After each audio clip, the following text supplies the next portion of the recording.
അടുത്തതായിട്ട് സബർമതി അക്കാദമിക്ക് വേണ്ടി സംസാരിക്കുന്ന വേണ്ടി പ്രിയപ്പെട്ട ഇയാൾ വിനോദനെ ക്ഷണിക്കുകയാണ്.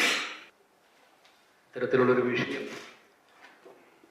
ചർച്ചയ്ക്ക് മുന്നോട്ട് വയ്ക്കുന്നതിന് വേണ്ടി സബർമതി അക്കാദമിയെ പ്രേരിപ്പിച്ചൊരു ഘടകമെന്ന് പറയുന്നത് 2024 നവംബർ മാസത്തിലാണ് RSSന്റെ രണ്ടാമനെന്ന് പറയാവുന്ന മോഹൻ ഭാഗവത്തിന് ശേഷമുള്ള രണ്ടാമനെന്ന് പറയാവുന്ന ദത്താത്രേയ ഹൊസബലെ ഒരു ചടങ്ങിൽ വെച്ച് പറയുന്നത് ഭരണഘടനയുടെ ആമുഖത്തിലുള്ള സോഷ്യലിസവും സെക്യുലറിസവും എടുത്തു കളയണം എന്നുള്ള വാദം അദ്ദേഹം മുന്നോട്ട് വയ്ക്കുന്നു. പിന്നീട് 2025 എത്തുമ്പോൾ രാജ്യസഭയുടെ വൈസ് ചെയർമാനും ഉപരാഷ്ട്രപതിയും കൂടിയായ ജഗ്ദീപ് ധൻകർ പറയുന്നു ഈ രണ്ട് വാക്കുകളും ഭരണഘടനയുടെ ആമുഖത്തിൽ നിന്ന് നീക്കം ചെയ്യപ്പെടേണ്ടതാണ് എന്നുള്ളത്. ഞാൻ വിചാരിക്കുന്നത് വലിയ വെല്ലുവിളികൾ നിറഞ്ഞൊരു കാലഘട്ടത്തിനകത്ത് മാറ്റങ്ങൾ വന്നേക്കാം എന്നുള്ള ആശങ്കയുടെ മുമ്പിൽ നിൽക്കുമ്പോഴാണ് നമ്മൾ ഇങ്ങനെ ഒരു വിഷയം ചർച്ചയ്ക്ക് എടുക്കേണ്ടത് എന്നുള്ളതിൻ്റെ ബോധ്യത്തിൻ്റെ അടിസ്ഥാനത്തിലാണ് ഇങ്ങനൊരു വിഷയം ചർച്ചയ്ക്കെടുത്തത്. അപ്പം ഇങ്ങനൊരു പരിപാടി നടക്കുമ്പോൾ ഭരണഘടനയുടെ ആമുഖം വായിക്കുക എന്നുള്ളത് ഏറ്റവും പ്രധാനമാണെന്ന് ഞാൻ വിചാരിക്കുന്നു. ഭരണഘടനയുടെ ആമുഖം ആരംഭിക്കുന്നത് we the people of India having solemnly resolved to constitute India into a sovereign socialist secular democratic republic and to secure to all its citizens justice, social, economic and political, liberty of thought, expression, belief, faith and worship, equality of status and of opportunity, and to promote among them all fraternity, assuring the dignity of the individual and the unity and integrity of the nation. ഇങ്ങനെ ഒരു preamble ഉണ്ടാക്കുമ്പോൾ, ആമുഖം ഉണ്ടാക്കുമ്പോൾ ഇത് ഏതെങ്കിലും കുറച്ചാളുകൾ ഇതുപോലെ ഒരു ഹാളിനകത്ത് ചേർന്നിരുന്ന് 4 ചുവരുകൾക്കുള്ളിൽ നിന്ന് നിർമ്മിച്ചതല്ല. ഇത് 1946 ഡിസംബർ 9 ഭരണഘടനാ നിർമ്മാണ സമിതിയുടെ ആദ്യത്തെ യോഗം ചേർന്നതിന് ശേഷം 4 ദിവസത്തിനപ്പുറത്ത് 13-ാം തീയതി പണ്ഡിറ്റ് ജവഹർലാൽ നെഹ്റുവാണ് പിന്നീട് ആമുഖമായി മാറിയ ഭരണഘടനയുടെ ഉദ്ദേശ ലക്ഷ്യങ്ങളെ സംബന്ധിച്ചുള്ള പ്രമേയം അവതരിപ്പിക്കുന്നത്. നേരത്തെ ശ്യാമപ്രസാദ് മുഖർജിയെ കുറിച്ച് സൂചിപ്പിച്ചു. ഭരണഘടനാ നിർമ്മാണ സമിതിയിൽ നടന്ന ചർച്ചകൾ രാജ്യത്തിന്റെ ലോക്സഭാ സെക്രട്ടേറിയറ്റ് 5 വോള്യങ്ങളായി പുറത്തിറക്കിയിട്ടുണ്ട്. പ്രിന്റഡ് വോള്യങ്ങളായി. ഓരോ മുക്കിലും മൂലയിലും എത്ര വിശദമായ രീതിയിലാണ് ചർച്ചകൾ നടന്നത് എന്ന് ഈ 5 വോള്യങ്ങളിലൂടെ സഞ്ചരിക്കുമ്പോൾ നമുക്ക് മനസ്സിലാവും. HV കാമത്ത് എന്ന് പറയുന്ന ഒരു പ്രഗത്ഭനായ അംഗമുണ്ട് ഭരണഘടനാ നിർമ്മാണ സമിതിക്കകത്ത്. അദ്ദേഹമാണ് നെഹ്റു അവതരിപ്പിച്ച ഉദ്ദേശ ലക്ഷ്യങ്ങളെ സംബന്ധിച്ചുള്ള ഈ പ്രമേയത്തിന്റെ ആദ്യത്തെ ഭേദഗതികളിൽ ഒന്ന് നിർദ്ദേശിക്കുന്നത്. അദ്ദേഹം പറയും, നമ്മുടേതൊരു മതരാജ്യമാണ്, നമ്മൾ ദൈവവിശ്വാസികളുള്ള രാജ്യമാണ്, എല്ലാ നല്ല കാര്യങ്ങൾ ആരംഭിക്കേണ്ടതും ദൈവത്തെക്കുറിച്ച് ഓർത്തുകൊണ്ട് വേണം. അതുകൊണ്ട് V the people of India എന്ന് പറഞ്ഞു തുടങ്ങുന്ന ഇന്ത്യൻ ഭരണഘടനയുടെ ആമുഖത്തിന്റെ മുമ്പിൽ in the name of God V the people of India എന്ന് പറഞ്ഞുകൊണ്ട് വേണം ഭരണഘടനയുടെ ആമുഖം ആരംഭിക്കാൻ എന്ന് HV കാമത്ത് ഭേദഗതി അവതരിപ്പിക്കുന്നു. അങ്ങനെ ഒരു ഭേദഗതി വന്നപ്പോൾ അധ്യക്ഷ സ്ഥാനത്തിരുന്ന രാജേന്ദ്ര പ്രസാദ് പറയും, ഇങ്ങനൊരു ഭേദഗതി വന്നു കഴിഞ്ഞാൽ സാധാരണ രീതിയിൽ വോട്ടിനിട്ടാണ് തീരുമാനിക്കേണ്ടത്. ദൈവവും മനുഷ്യനും തമ്മിലുള്ള ഒരു വോട്ടെടുപ്പ് ഭരണഘടനാ നിർമ്മാണ സമിതിക്കകത്ത് നടക്കുന്നത് ഉചിതമല്ല എന്ന് ഡോക്ടർ രാജേന്ദ്ര പ്രസാദ് പറയും. അതുകൊണ്ട് അങ്ങ് ഇത് അവതരിപ്പിക്കുന്നതിൽ നിന്ന് പിന്മാറണമെന്ന് പറയുമ്പോഴും HV കാമത്ത് അതിനകത്ത് ഉറച്ചു നിൽക്കും. അങ്ങനെ HV കാമത്ത് ആ ഭേദഗതി അവതരിപ്പിച്ചപ്പോൾ മറ്റൊരംഗമായ പൂർണിമ ബാനർ രോഹിണി കുമാർ മുഖർജി പറയും, in the name of God എന്ന് പറഞ്ഞ് അങ്ങ് അവതരിപ്പിക്കുമ്പോൾ ഈ രാജ്യം എന്ന് പറയുന്നത് പുരുഷ ദൈവങ്ങൾ മാത്രമുള്ള രാജ്യമല്ല, ഒരുപാട് സ്ത്രീ ദൈവങ്ങളുണ്ട്. ഞാൻ വരുന്നത് ഒരു സ്ത്രീ ദൈവത്തിനെ ആരാധിക്കുന്ന കുലത്തിൽ നിന്നാണ്. അതുകൊണ്ട് ഗോഡ് എന്ന് മാത്രം ചേർത്താൽ പോരാ, ഗോഡസ് എന്നുകൂടി ചേർക്കണം എന്ന് രോഹിണി കുമാർ മുഖർജി പറയും. പിന്നീടുള്ള രംഗം പട്ടംതാണു പിള്ളയാണ്, മലയാളിയാണ്.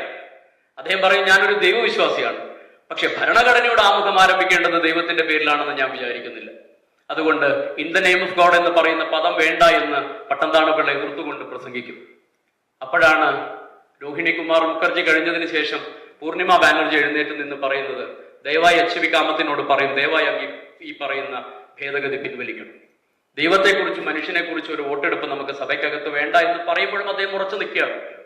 ശിവൻലാൽ സക്സേന എന്ന് പറയുന്ന മറ്റൊരു അംഗമുണ്ട്. അദ്ദേഹം അവതരിപ്പിക്കുന്ന ഭേദഗതി നമ്മുടെ രാജ്യത്തിന് സ്വാതന്ത്ര്യം വാങ്ങിത്തരാൻ വേണ്ടി പോകുന്നത് ഈ രാജ്യത്തിന്റെ രാഷ്ട്രപിതാവായ മഹാത്മാഗാന്ധിയിലൂടെയാണ്. നമ്മൾ ആലോചിക്കേണ്ടത് 46 ഡിസംബർ 13 ഇത് അവതരിപ്പിച്ചെങ്കിലും ഇത് ചർച്ചയ്ക്കെടുക്കുന്നത് 1949 ഒക്ടോബർ 17 സ്വാതന്ത്ര്യം കിട്ടിയതിനു ശേഷമാണ്. അതുകൊണ്ട് ഗാന്ധി 48 ജനുവരി 30 മരിച്ചു വീഴും. നാഥുറാം വിനായക് ഗോഡ്സെയുടെ വെടിയേറ്റാണ് ഗാന്ധി മരിച്ചു പോകുന്നത്, കൊല ചെയ്യപ്പെടുന്നത്. ഗാന്ധിയുടെ പേരിൽ വേണം ഇത് ആരംഭിക്കാൻ എന്ന് സിബൻലാൽ സക്സേന പറയുമ്പോൾ JB കൃപലാനി എന്ന് പറയുന്ന ഭരണഘടനാ നിർമ്മാണ സമിതിയിലെ മുതിർന്ന അംഗങ്ങളിൽ ഒരാൾ എഴുന്നേറ്റ് നിന്ന് പറയും, മിസ്റ്റർ സക്സേന, താങ്കളെക്കാളേറെ ഞാൻ ഗാന്ധിയെ ബഹുമാനിക്കുന്നു, ഞാൻ ഗാന്ധിയെ സ്നേഹിക്കുന്നു. പക്ഷെ ഒരിക്കലും ഭരണഘടനയുടെ ആമുഖം ഗാന്ധിയുടെ പേരിൽ ആരംഭിക്കണമെന്ന് ഞാൻ പറയില്ല. അതുകൊണ്ട് ദയവ് ചെയ്ത് ഗാന്ധിയുടെ പേരിൽ ഒരു വോട്ടെടുപ്പ് ഈ ഭരണഘടനാ നിർമ്മാണ സമിതിക്കകത്ത് നടക്കരുത്, അങ്ങ് ആ ഭേദഗതി പിൻവലിക്കണമെന്ന് പറഞ്ഞപ്പോ സിബൻലാൽ സക്സേന ഭേദഗതി പിൻവലിച്ചു. HV കാമത്തിന്റെ ഭേദഗതിയുടെ പുറത്ത് വോട്ടെടുപ്പ് നടന്നു. 41-നെതിരെ 68 വോട്ടുകൾക്ക് 1949 ഒക്ടോബർ മാസം 17 നമ്മൾ തീരുമാനിച്ചു, ഇതൊരു മതരാഷ്ട്രമല്ല. ഇതൊരു മതരാഷ്ട്രമല്ല എന്ന് നമ്മൾ 1949 ഒക്ടോബർ 17 തീരുമാനിച്ചു. ഇതൊരു ദൈവരാഷ്ട്രമല്ല. പക്ഷെ എല്ലാ മതങ്ങളെയും ഉൾക്കൊള്ളാൻ ഞങ്ങൾ തയ്യാറാണ്. അതാണ് ഇന്ത്യൻ ഭരണഘടനയുടെ ഏറ്റവും വലിയ പ്രത്യേകത. ആർട്ടിക്കിൾ 5 നോക്കൂ നിങ്ങൾ. ഈ രാജ്യത്തിന് എങ്ങനെയാണ് ഒരു മനുഷ്യന്റെ പൗരത്വം എന്ന് ഡിസൈഡ് ചെയ്യുന്നത്? ആർട്ടിക്കിൾ 5-ലാണ്. ആ ആർട്ടിക്കിൾ 5-നകത്ത് ഒരിക്കലും മതം കടന്നു വന്നിട്ടില്ല. ഈ രാജ്യത്തിനകത്ത് ജനിച്ച ഏതൊരു മനുഷ്യനും, അവർ ഹിന്ദു ആയിക്കോട്ടെ, മുസ്ലിം ആയിക്കോട്ടെ, ക്രിസ്ത്യൻ ആയിക്കോട്ടെ, 0.001% മാത്രമുള്ള പാർസി ആയിക്കോട്ടെ, അവന് കൂടി അവകാശപ്പെട്ടതാണ് ഈ രാജ്യത്തിന്റെ പൗരത്വം എന്ന് 1949 നമ്മൾ ഡിസൈഡ് ചെയ്തത് കൊണ്ടാണ് ഈ രാജ്യത്തിന്റെ ഭരണഘടനയുടെ ആർട്ടിക്കിൾ 5-നകത്ത് സിറ്റിസൺഷിപ്പ് പറയുന്നത്. 5 മുതൽ 11 വരെയുള്ള ഭാഗം ഈ രാജ്യത്തിന്റെ പൗരത്വത്തെ സംബന്ധിച്ചുള്ളതാണ്. അതിന്റെ മേലെ കടന്നാക്രമണം നടന്നു കഴിഞ്ഞിരിക്കുന്നു ഈ രാജ്യത്തിനകത്ത്, നമ്മൾ അറിയണം. അപ്പൊ ഇങ്ങനെയുള്ള ഒരു രാജ്യത്തിനകത്താണ് നമ്മളിപ്പോ ജീവിക്കുന്നത്. അവിടെയാണ് 1976 സൈത്ത് വക്കീൽ നേരത്തെ സൂചിപ്പിച്ചു, കരാളമായ അടിയന്തരാവസ്ഥയുടെ കാലഘട്ടം എന്നൊക്കെ പറഞ്ഞ് വിശേഷിപ്പിക്കുമ്പോഴും നമ്മൾ ഓർക്കേണ്ടത് 42ാം ഭരണഘടനാ ഭേദഗതിയിലൂടെ നമ്മൾ 3 വാക്കുകളെ ഇതിനകത്തേക്ക് ഉൾച്ചേർത്തു. ഒന്ന് സോഷ്യലിസമാണ്, മറ്റൊന്ന് സെക്യുലറിസമാണ്, മറ്റൊന്ന് ഇന്റഗ്രിറ്റിയാണ്. നോക്കൂ, ഈ 3 വാക്കുകളെ നമ്മൾ ഇതിനകത്തേക്ക് ഉൾച്ചേർക്കുമ്പോൾ അത് എവിടെ നിന്നെങ്കിലും, നേരത്തെ ശ്രീ കസ്തൂരിദേവൻ സൂചിപ്പിച്ചതുപോലെ, എവിടെ നിന്നെങ്കിലും പൊട്ടി വീണ വാക്കുകളായിരുന്നില്ല. ഈ രാജ്യത്തിന്റെ ഭരണഘടനാ നിർമ്മാണ സമിതിക്കകത്ത് നടന്ന ചർച്ചകളുടെ ആകത്തുക കൂടിയായിരുന്നു. അതിന്റെ ഒരു മാനിഫെസ്റ്റേഷൻ ആയിരുന്നു ഈ പറയുന്ന 3 വാക്കുകൾ എന്നുള്ളത് കൂടി നമ്മൾ അറിയണം. അത് പിന്നീട് ഈ പറയുന്ന 42ാം ഭരണഘടനാ ഭേദഗതി ഇന്ദിരാഗാന്ധിയുടെ സമയത്ത് വന്നതിന് ശേഷം വീണ്ടും ജനതാ ഗവൺമെന്റ് അധികാരത്തിൽ വന്നു.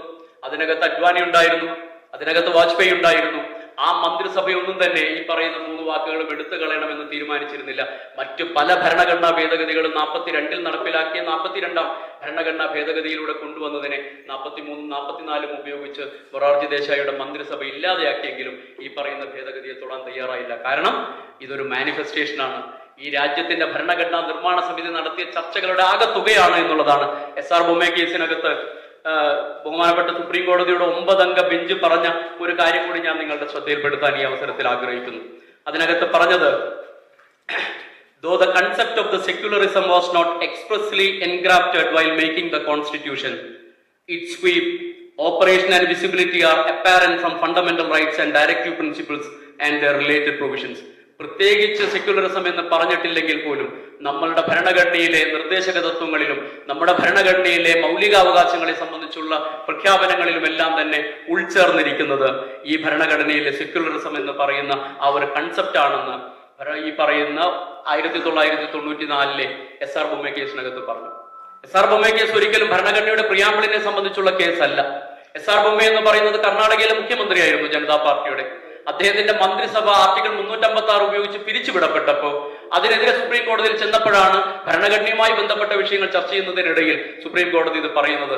ഇന്ന് ഈ രാജ്യത്തിനകത്തൊരു മന്ത്രിസഭ പിരിച്ചുവിടുന്നതിനെ സംബന്ധിച്ചുള്ള ആധികാരികമായ പ്രഖ്യാപനം എന്ന് പറയുന്നത് SR ബൊമ്മെ കേസാണെന്ന് 1994-ലെ 9-അംഗ ബെഞ്ചിന്റെ കേസാണെന്നുള്ളത് കൂടി നമ്മൾ അറിയണം. ഒരു ഭാഗത്ത് ഇത് നിൽക്കുമ്പോൾ മറുഭാഗത്ത് ഇപ്പൊ നടക്കുന്ന ചർച്ച അങ്ങനെ വരുമ്പോൾ ഒരു ചോദ്യം പ്രസക്തമാവുന്നു. 42ാം ഭരണഘടനാ ഭേദഗതിയിലൂടെ ഭരണഘടനയുടെ പ്രിയാമ്പിൾ ആമുഖം അമെൻഡ് ചെയ്ത് ഭേദഗതി ചെയ്ത് 3 വാക്കുകൾ ഇൻസേർട്ട് ചെയ്യാൻ പറ്റുമെങ്കിൽ പുതിയ കാലത്തെ ഭരണാധികാരികൾ പറയുന്നു മറ്റൊരു ഭേദഗതിയിലൂടെ ഈ 3 ഭേദഗതികൾ എടുത്തു കളയണമെന്ന് പറയുമ്പോൾ അത് പറ്റുമോ ഇല്ലയോ എന്നുള്ളതാണ് പ്രസക്തമായ ചോദ്യം. ആ ചോദ്യത്തിന്റെ പശ്ചാത്തലത്തിലാണ് ഈ ചർച്ചയ്ക്ക് നമ്മൾ വഴിമരുന്നിടുന്നത്. നോക്കൂ, അപ്പോഴും നമ്മൾ പറയുന്നത് ഈ 3 ഭേദഗതികൾ പ്രിയാമ്പിളിനകത്ത് വരുത്തുമ്പോഴും ആ 3 ഭേദഗതികളും എവിടെ നിന്നെങ്കിലും ഉൾച്ചേർന്ന് വന്നതല്ല എന്നും മറിച്ച് 1946 ഡിസംബർ 9 മുതൽ 1949 നവംബർ 26 വരെ നടത്തിയ ചർച്ചകളുടെ ആകെത്തുകയിൽ നിന്ന് ഉൾച്ചേർന്നതാണ് എന്നുള്ളത് കൊണ്ടാണ് ആ ഭരണഘടനാ ഭേദഗതി ശരിയാണെന്ന് പിന്നീട് 2 or 3 തവണ സുപ്രീം കോടതി ശരിവെക്കുന്നത്. മറുഭാഗത്ത് നമ്മൾ ആലോചിച്ച് നോക്കും. ഭരണഘടനാ സ്ഥാപനങ്ങളിൽ ഒന്നാണ് ഇലക്ഷൻ കമ്മീഷൻ. ആ ഇലക്ഷൻ കമ്മീഷൻ എങ്ങോട്ടേക്കാണ് പോയിക്കൊണ്ടിരിക്കുന്നത് എന്ന് നമുക്കറിയാം. കഴിഞ്ഞ കാലങ്ങളിലെല്ലാം നമ്മൾ കേട്ട ആരോപണങ്ങൾ, ഇപ്പൊ പോലും ഉയർന്നു വന്ന ആരോപണം, വല്ലാത്ത രീതിയിൽ അഡീഷൻ നടന്നു എന്നുള്ളതാണ് ആരോപണം വന്നതെങ്കിൽ ബീഹാറിലേക്ക് എത്തുമ്പോൾ നേരെ മറ്റൊരു തലത്തിലേക്ക് എത്തിയിരിക്കുന്നു. ഇവിടെ ഡിലീഷനാണ്.